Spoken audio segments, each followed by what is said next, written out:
internet wanderers. Today I'm doing a haul slash unboxing video, although it's more of an unwrapping video because that's just how things turned out. But either way, I'm just gonna be showing you things that I got in the month of September or even possibly before that. I was gonna save the best for last and do the unboxing at the end of the video, but let's face it, ain't nobody got time for that. This is a book that I am going to review this year. Let's open, if we can find a way to open it. I don't want to tear it because I saved these boxes for keepsake, so I'm like gingerly picking the tape. I have to tear it, I'm sorry. Unboxing. Let's see if I can slide this out as delicately as possible. Oh, I got some cards and stuff. I put that down. Make sure nothing falls out of it. Okay, we're good.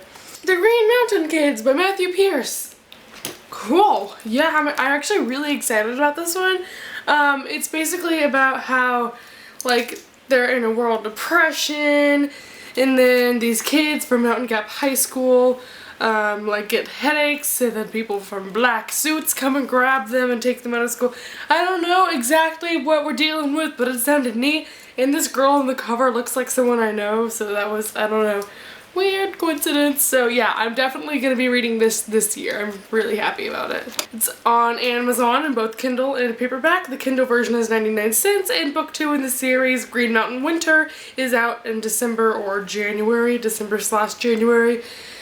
Yeah, cool. So there you go if you were interested in it.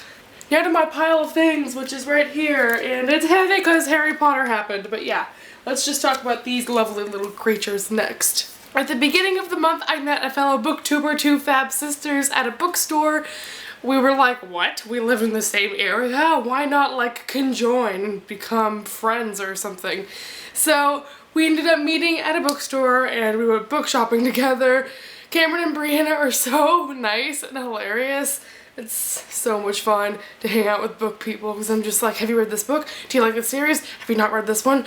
Why haven't you read that one? And I went crazy a little bit. Anyway, so at that bookstore I got a copy of The Raven Boys by Maggie Stiefvater. Someone just told me I'm pronouncing that wrong, so Stiefvater, let's pronounce it that way. She is coming to Dallas in this month, in like 2 weeks or so. She's going for the 3rd book in this series. I haven't started this series and I may or may not go, and if I do I probably should read it, and I've been interested in this anyway, and it's 20% off at Half Price Books, therefore I got it.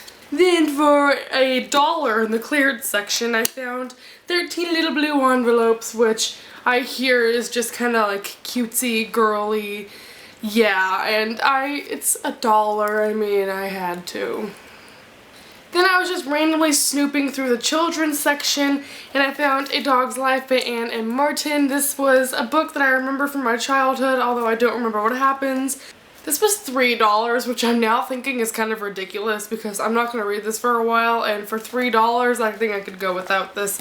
But nevertheless, I do remember this from my childhood, and I'm hoping, if anything, I'll just get some nostalgia out of it. Then I got Nightshade by Andrea Cremer. Let's make you French and just Cremer. I've heard a ton about this series and I never really read the werewolf genre. Of course, I've read things like Twilight and the Mortal Instruments with, well, werewolves in them. I also read the Shiver trilogy, which I was a huge fan of. I don't know why people hate on that series. You're crazy. I'm so excited to get a new werewolf series in my possession. I think there's 3 books in the series and I think they just went through a cover change. Okay, every single time I go to Half Price Books, they always have this series, but they never have the first book. So when I saw it, I was like, getting it. Tiger's Curse by Colleen Houck. Pronounced everything wrong, cool. Katie from a certain channel that I'm probably going to annotate somewhere on the screen just read a couple of books in this series and I watched her book thing on it. I don't know if it was a book talk or if it was a wrap-up video, I'm not sure, but she did talk about this and she said that she enjoyed them, and I've been looking for this first book anyway for a while, trying to get it at half price, which is $8.98. I'm so excited to have it. I've never read anything like this, and can you tell I'm excited? Yeah. Now, I'm really jealous of all the people who are like making the fictional claims on Dimitri from Vampire Academy, so I've been kind of hoarding all the books because I want to marathon them eventually. Therefore, I got Blood Promise and Shadow Kiss. I'm not sure which goes which way, but I do plan on reading these. I need to marathon several series, so I'm gonna have to sit down and plan out which months can go with which books. I already promised next month would be Harry Potter, so these are still gonna have to wait a month. But I'm definitely gonna finish this series. Speaking of Harry Potter, I got the final 3 books that I had not already previously owned. We have Harry Potter and the Prince of Azkaban, I think it's pronounced. If I'm pronouncing that wrong, I'm just gonna be slaughtered by Harry Potter fans, so do correct me though. And then I got these 2 Harry Potter books, first edition, American edition, for $2 each. I don't know why I'm speaking in an Australian accent, but we have Harry Potter and the Half-Blood Prince, which is 6th one. I don't know why I'm telling you that, you probably already know. And then I got Harry Potter and the Order of the Phoenix, book 5. It's very large. Large things tend to stress me out reading-wise. I need to get on this Harry Potter train. Haha, get it? The train. Because they go on the train to... I need to stop. These last 2 are things that I actually didn't buy, and I'm very proud of myself. So, story time with Whitney. I have a bookshelf right outside my door that houses books that my family generally has read, but they don't want in their rooms like I do because I'm a hoarder. So there's just a bunch of random books outside. There's classics and history books and just American Girl doll books. Does anyone remember those? Anyway, I was just creeping through there because a bunch of my sister's old books are in there, and I found, And Then There Were None by Agatha Christie. Not Christine, excuse me.